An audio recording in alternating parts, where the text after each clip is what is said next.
This is Coordinator's Corner, presented by JCW's, the Burger Boys. Playing for a fifth straight win over the Wildcats. Bachmeier claps the hands. He's got a man downfield.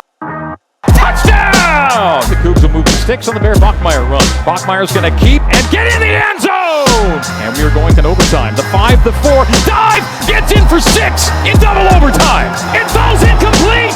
And the Cougs have won it! Hello and happy Monday, Cougar Nation. Welcome back inside Studio B at the BYU Broadcasting Building in Provo, Utah for our Week 7 edition of the Coordinator's Corner, our weekly BYU football conversation with the Cougs coordinating coaches. Coming up on today's broadcast, we will look back at BYU's double overtime win Saturday night in Tucson with the victory. BYU now 6-0 on the year, heading into Utah week. BYU and Utah coming up Saturday night at LaVell Edwards Stadium. Joining me on today's show are the Cougs special teams and defensive coordinators.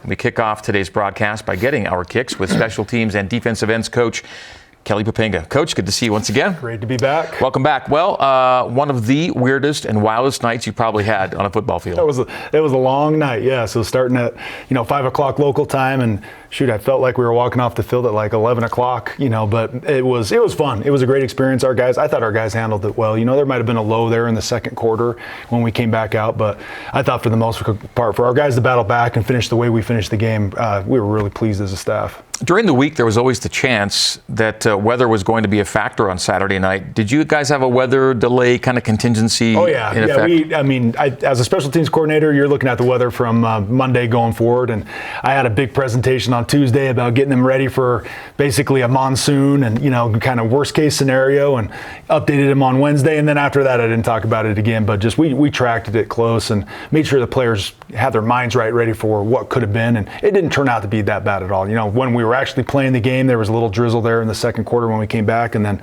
later on in the game, I thought it was perfect weather. And so really, I didn't think the weather really impacted the game when we were playing, rather than maybe a couple plays there in the second quarter. It was really just the rain delay that we had. And the length of the night in general. Yeah, and it was fine. I thought our guys handled it well after everything was said and done. Great start to the game for BYU there. Touchdown drives on 2 of the first 3 offensive possessions and 2 Arizona punts on your first 2 defensive series. Suddenly you're up 14-0. Yeah, it was great. It was a great way to start, especially, you talk a lot about the coin flip, and this is one of the first games in a long time that I can remember we started with the offense on the field.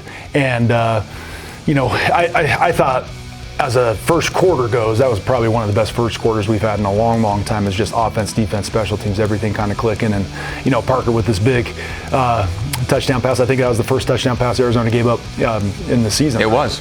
And then LJ had an amazing game. And when you got a running back in a run game that we're having right now with our program, man, it makes it great to play defense as well. So, we make sure, those offensive guys are appreciated and know how great it is for a run game to happen like that, especially defensively, for them to control the clock. It's just great complementary football, and I think A-Rod and his crew is doing a great job of that right now. Looking at those highlights, the 85-yard pass to Chase last week with the yak yards, and then the Parker pass there, Bear's throwing some dots on. Like, these guys aren't breaking stride at all. Yeah, and those 2 players are great players. Chase, great player, Parker, great player, but Bear, just his emergence as a freshman, what he's able to do, and you can see just his progression each and every week. It just seems like he keeps getting better and better. And so those big plays, it seems like in the first couple games we weren't getting those big chunk plays, but man, in the last 2 or 3 games, those are really coming about. And I think just Bear getting more comfortable and seeing things. And that scheme, that was a scheme, Bronco Mendenhall's scheme.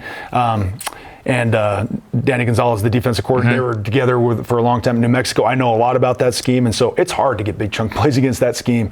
And just the looks that Bear was getting, some of the most difficult looks he's going to probably see all year. Right. And I thought he did a great job of seeing just what coverages they're going to be in, what blitzes we're going to be in. I mean, I don't think we gave up a sack. Is that right? Officially, they gave him 1. I think he had a lot. I think they get 1 sack, but he's still against that scheme. For him to be able to do what he did as far as run the ball, us run the ball, him throw the ball, I thought it was very, very impressive for a freshman quarterback to do. And the explosives are really coming along, which is a huge point. By the way, Bear Bachmeier today named Big 12 Freshman of the Week again. Wow. 4th time this year, 3rd in a row. And LJ Martin was the co-offensive player of the week as well. Wildcats, meantime, back to Saturday. They got back in the game late in the first quarter. Touchdown makes it 14-7. Then the rains and the lightning came after the first quarter of play. That led to a 1-hour, 14-minute weather delay. Can you take us inside the BYU locker room area during that time, an hour plus? Yeah, it was great. The coaches, we kind of just went to our place, and the players went to their place, and we got on the iPads a little bit, showed them a little bit of film. We didn't want to get too involved in showing them too much stuff and getting them overthinking about everything, but it was just a couple of adjustments here and there that we wanted to talk about. But yeah, a lot of it was just keeping them upbeat and keeping the energy high, because I thought our guys came out with great energy. It was kind of a challenge that myself and Kalani and other coaches had given our sideline and our team in general, that we needed to come out with better energy than what we did in the West Virginia game and sustain it. And a lot of that comes from just the energy on the sideline as the game is going. And so I thought we started really, really well with that. And then there's a little low there when we came back, but then I thought it came right back as the game went on. And I thought the energy on the sideline was great. And a lot had to do with just them keeping their energy up during the delay. And, you know, a lot of the times too, our strength coaches and Skylar Main, who's over human performance, his whole thing was stay away from your phones too. We don't want them to be on their phones, checking social media, just stay locked in. And I thought the majority of the guys did a great job of that, of just, you know, this day and age, you guys want to go straight to their phones and start, you know, getting on the screen. And, you know, I walked in there a couple times and made a couple adjustments, and they seemed just locked in and having fun with each other, or singing, dancing, just trying to stay loose as possible. And yeah, I thought they handled it really well. BYU came out of the delay in possession of the ball, leading 14-7. The drive coming out of the break, or the delay, got to a 4th and 9 at the BYU 38, and you called for a fake. I knew this question was coming. We had the exact look we wanted. I knew that a pressure was probably going to come in that situation. And, you know, unfortunately, we just didn't block it up as good as we needed to, you know, being a yard or two short right there. And really, if you look at that block right there by Bill, if Sam cut it in right there, if you look right there, he should have cut that ball in instead of out. But you know what? We live and learn. I think Sam will learn from that. And really, Ace missed a block on that too as well, because if he does cut it in, then there's a chance that Ace's guy is going to make the block. So Ace needs to sustain his block better. A little better read by Sam. But really, at the end of the day, if you even watch that play one more time, Bodie's guy that he's blocking, Bodie's doing a great job of blocking his guy. The guy actually leg whips Bodie, or leg whips Sam to make the tackle. He doesn't make a clean tackle. It's Bodie is like taking him down to the ground, and the guy leg whips and takes Sam out. And so, you know, sometimes. But it's rare when they don't work out. I mean, you've got a great success record with these. That's the 5th one we've ran since I've been here in the past 2.5 years, and yeah, that was the first one we didn't get. So it's just we're going to continue to do them, and I just think it takes the pressure off the punter, takes the pressure off the field goal kicker, like I've said before. We just don't want to force them, and I didn't think that one was forced. I just don't think we executed at the level that we needed to, and we practiced that one a bunch, and yeah, we have other ones too. That's the thing about it, is we got a number of other things, just depending upon the looks that we get, that we can run, and we'll continue to practice them and hopefully set our offense up with great field position. Arizona got only a field goal out of the ensuing possession, so it's 14-10, a lead in the second. Chance to restore a touchdown lead on the next BYU drive. This time the conditions did feel a little bit slippery, and did it contribute to the missed field goal? Or was it, I think there was the hold not clean. Yeah, there was a little bit of that. There's a little bit of the, you know, I thought the snap was good. I thought the hold could have been maybe a little bit better. But at the end of the day, Will came to me and said, "Coach, there's no excuse right there." You could tell right there, Sam kind of mishandled it just a little bit, kind of slipped through his hands just a little bit. But we had practiced that all week long. You do a wet ball drill throughout the week. I think we did that a lot on Wednesday. But yeah, you can see the handle by Sam right there. It wasn't super clean. The snap was fine, but he still got the ball down. It wasn't like the, you know, that the ball wasn't in place. The ball was maybe not as timed as well, but at the end of the day, Will came off and he said, "Coach, I should have made that," you know. And but yeah, you look at that right there, and you can say the handle of the hold could have been a little bit better. But I think the thing that I love about Will is there's no excuses ever with Will of what it could be. You know, he could always blame it on the snapper, or the hold, or the weather, or whatever. He just said, I needed to hit that one. And so, you know, later on in the game, when those opportunities came, I was glad that he stepped up to the occasion there. So. And we'll get to those for sure. Arizona scored to make it 17-14 before halftime. That would be the score at the break. BYU trailed at halftime in Boulder, came back to win. What were the vibes heading back to the locker room trailing in Tucson on Saturday? I think we felt great. Yeah, I thought the guys, I really felt like the energy of the team and the emotions of the team were really good. Maybe the best we've had all year. I thought they were more excited to play this game than any game they'd played so far this season. And just the way they approached it, by the way they practiced, by the way we traveled, I just felt the energy of the team was really, really good. And so, you know, I think that's because we have great leadership. You know, Kalani brought that, and along with, you know, the other coaches and then our players, I think we have great player leadership. But I didn't feel anything going in any panic or anything. I think our team knew we were a better team than them, even though they played really well, and you could say they deserved to win that game as much as we did. But I felt like from the top to bottom, offense, defense, and special teams, we were a better team than them, and we needed to go out there and play that way in the second half. And it took us another quarter to kind of finally get into our groove into the fourth. But I didn't feel like our guys were panicked at all. Lots to get to coming up. We'll take care of the second half in Tucson when we come back. As we head to break, a reminder to join Dave McCann and former Cougars Blaine Fowler and David Nixon tomorrow night for a brand new episode of After Further Review. We are back on Coordinator's Corner, visiting with Special Teams Coordinator and Defensive Ends Coach Kelly Poppinga as we conclude our recap of the Cougs' Saturday night weather-delayed double overtime win at Arizona. BYU now 15th and 14th in the two major polls. That's AP and coaches heading into this week's game home with Utah. In our first segment, we covered the first half of Saturday night's win in Tucson. BYU trailed 17-14 at halftime. Wild first drive for Arizona to open the third quarter. It featured a really bad roughing the passer call, a BYU offside on what would have been a 4th-and-1 stop, and finally an Isaiah Glasker interception to end a 14-play, 8-minute Arizona drive. Yeah, wild deal there where we felt like it looked close to being like a sack fumble. Yeah. He was getting the ball out, but I've never seen a roughing the passer when the quarterback still has the ball in his hand. And there's the play. Glasker makes a great inside move, which we felt like we were going to be able to get on these tackles. And originally called the targeting. They took the targeting off, kept the roughing for some reason. And I've never seen anything like that. I know Coach Hill was, extremely animated about Kalani talking to the officials. But then, at the end of the day, it comes down to just being able to stop and make drives. Make drive stoppers, and that's what we did right there in the red zone. Earlier we were talking about red zone offense and defense, and we were really good in this game. I think we were 1 for 5 as far as only allowing them one opportunity to score a touchdown when they got in the red zone.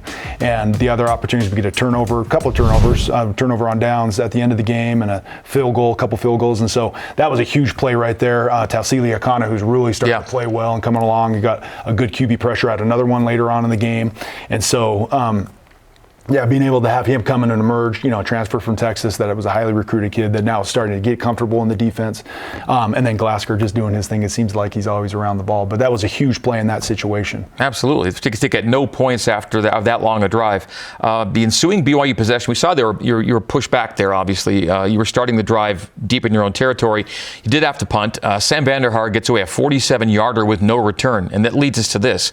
BYU leads the nation in punt return defense at minus 2.5 yards per return for the year, and you're 9th in net punting at 44.2 yards per punt. Yeah, Sam's having a great year, and I think just the biggest thing from last year to this year with Sam is just his hang time is so much better. And so if you just look at the effort of our gunners, the guys that are running down, Maury did a great job. So we'll talk about Maury later, but Maury had a great game defensively, but he had just as good as a game on special teams as far as a gunner, and then later on the punt return with Parker, he's there, makes a key block, and is out in front trying to lead the way as well. So very pleased with Maury the way that he's playing. But you can just see the hang time, and that returner has no chance nowhere to go.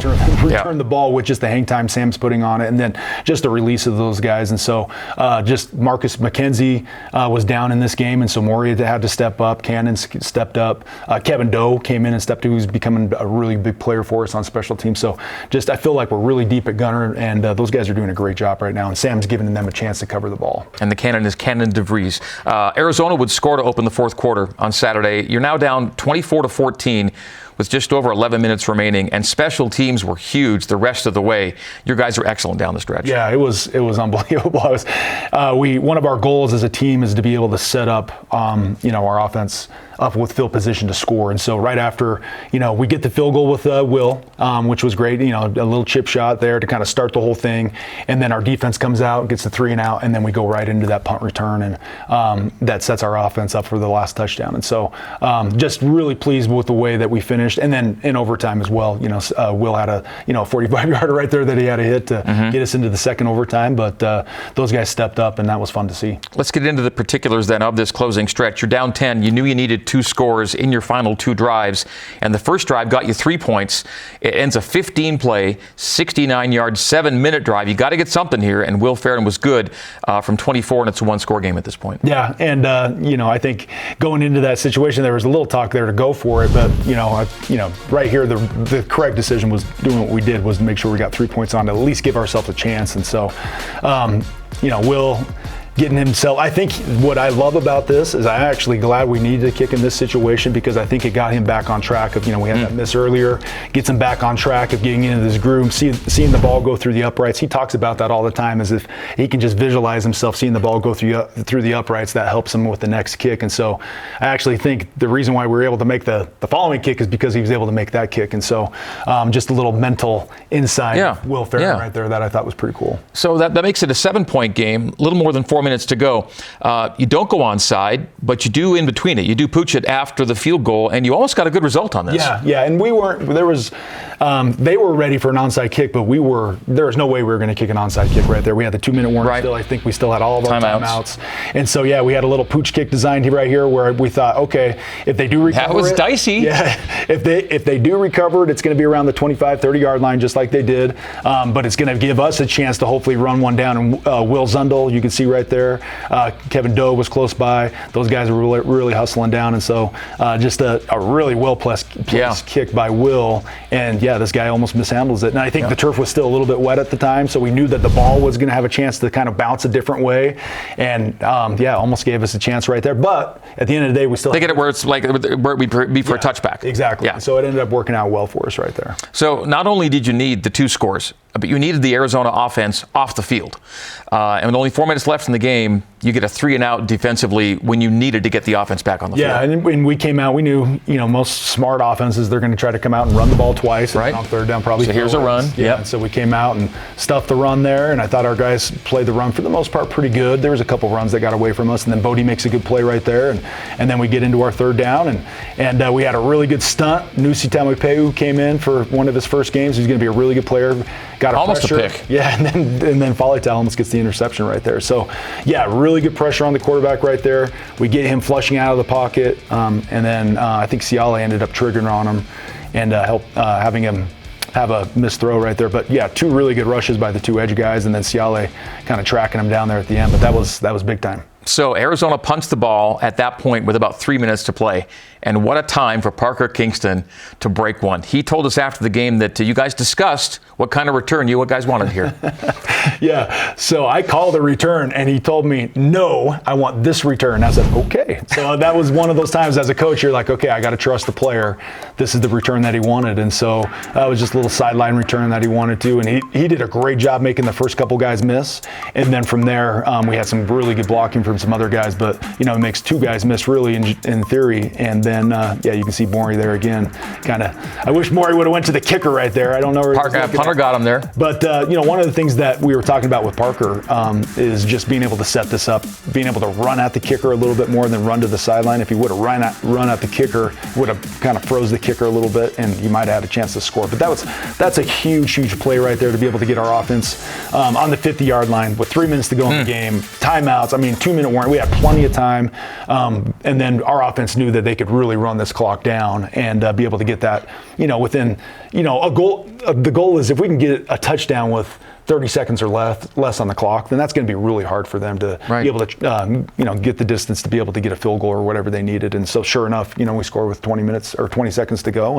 And then, Arizona decides to kneel to go into overtime. Before we get to that offensive possession at the end, you are a top 35 team nationally in punt returns, better than 11 yards per return on 16 returns. And Parker himself's at 13 plus right now. Yeah. So Parker's had some good returns going back to the Portland State, and then, throwing Tiger in there, the big return he had against Stanford. And so we've had some big ones. There's 3 or 4 games now that we've had some really big returns, and so it changes the whole momentum and the energy and the confidence it can give the offense of just having the ball starting at the middle of the field. It's a big deal. And here's where things got fun. 47-yard field facing BYU, needing a touchdown.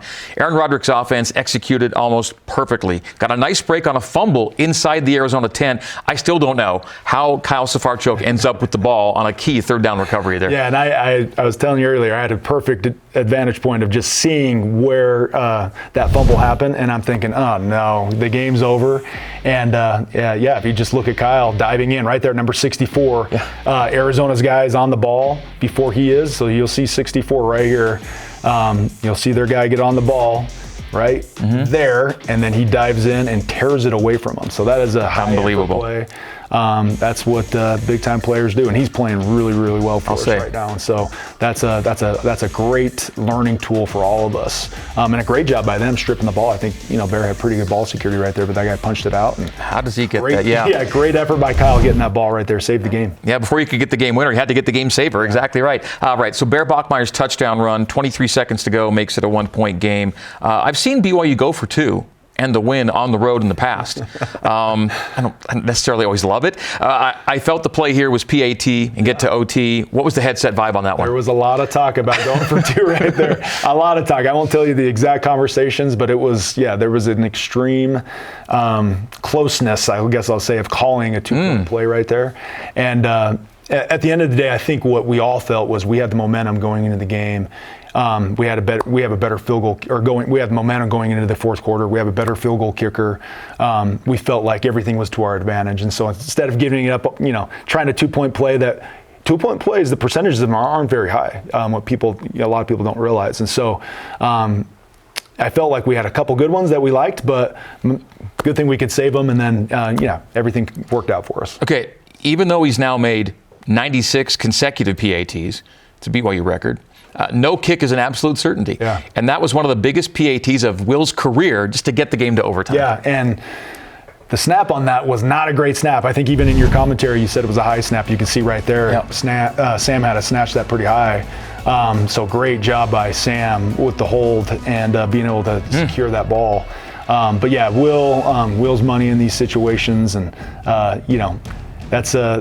that's a harder kick than what most people think. And the more I see it now, I'm like, that was really high. Yeah. So the operations, as far as the snap, the hold, and the kick, the consistency of that's got to be better. And I think a lot of that had to do with some weather, but I never want to give excuses to our players, and either do they. And we talked about it after the game, and so we'll be better in those situations. In overtime, BYU started on defense, held Arizona to a field goal, chance to win the game, but it got to 4th and 12, meaning you now needed a field goal. And this is no chip shot. This is 45 for Will Farron, just to get into the second overtime. Yeah, and I think A-Rob was trying to get us into some better field position because he knew that more than likely it was going to be a field goal after the first and second down plays. And so, it ended up being, a big time kick right there. And the crazy thing is all of us on the sideline, it was like there was no panic. None of us were nervous. We've been in this situation before at the end of the game. I mean, Will's done this numerous times now. Into Oklahoma State a couple years ago, into the Utah game, right here. Guy has ice in his veins in those situations. And the op time, the protection, everything was money right there. And so, glad we made it and we're able to go into the second overtime. By the way, with the field goal, he's now tied for 4th all-time in career field goals made at BYU. The Cougs score the touchdown, 2-point try unsuccessful, 33-27 in the second overtime. Arizona needs a touchdown, and their second overtime possession did get to a 1st and 10 from the BYU 14, but that's where the defense stood tall to win the game. Yeah, we made some big time plays right there, and I thought our DBs at the end of the game right there between Evan and Maury and Trey, they did an excellent job of covering these guys, and this is just a really good job right there by Maury in that situation. He played probably his best game as a BYU Cougar. And then really big time tackle right there by Maury. And then I think we push him out of bounds right here. Is this the one where he flushes? Yep, I think this is the one. Yeah, he's running around all over the place. And then, Logan pushes him out of bounds right there. And then this last play I thought was a great job. If you could look up top on the screen right here, Evan gets a double move, never bites, doesn't bite on the first route, and then is able to make a really good play. And that was a great throw by the quarterback. I mean, he was dropping it in the bucket all night on the end zone to make a play, and Evan, I thought, was in tight coverage right there to help us finish off the game. Unbelievable. 33-27 is your final. Great stuff. Special teams player of the game. Who do you got? Yeah, we're going to go with 2 guys. Will Farron, started off with that miss, but he had 100% in his touchbacks, and then being able to make those 2 kicks that got us really into overtime and then help us get into the second overtime. I went with Will, and then our second guy was Parker with his big punt return. And so 2 really good players that I'm glad we have on our team. All right, BYU now 6-0 on the season, 3-0 in the Big 12 after a weekend win at Arizona. Cougs now 6-0 in back-to-back seasons for the first time in school history. Next up, Saturday night showdown with Utah. Our final segment now with special teams coordinator and defensive ends coach Kelly Poppinga. And we preview the Utes now, brought to you by Intermountain Health, official medical provider for BYU athletics. Couple of ranked teams. Utah's in there at 23. BYU's at 15 in the AP. BYU 6-0, Utah 5-1. What a matchup. Yeah, it's going to be fun. I mean, the atmosphere is going to be electric. I know our fans are going to bring it, and both teams are going to bring their best, and really respect these guys a lot. Their quarterback's a really good player. Been watching special teams all morning. They see some good numbers there. Yeah, they do some great stuff on special teams. But this guy's a really good player. And Coach Beck, a BYU alum, is calling the offense over there and doing a great job. I know him well, and him and Markey and Micah Simon, and there are a bunch of BYU guys over there. But I love there's kind of this story of the BYU guys on our side, or on their side, the Utah guys on our side, and it's a great story. And I think it's great for the state of Utah and great for football. And yeah, excited to see Saturday night how it's all going to unfold. It's going to be fun. It's going to be a sold-out LaVell Edwards Stadium with a 6 o'clock kick, so another night game, and we love those home night games, and it's the Utah game on top of it, and it's big, and of course it's big for the conference championship potential too. It's a lot riding on this. Yeah, there's a lot going into this game, and so, but for us, at the end of the day, we got to, it's 1-0. That's what we want to be, and we know that Utah is going to, have their guys ready to play. We'll have our guys ready to play, and hopefully we can all both play, a clean game. And it seems like all these games come down to the last play of the game, so we'll see how that comes down. Have a great week of prep, Coach. Appreciate you. Appreciate it. Thank you. All right, thanks. That's Coach Kelly Poppinga.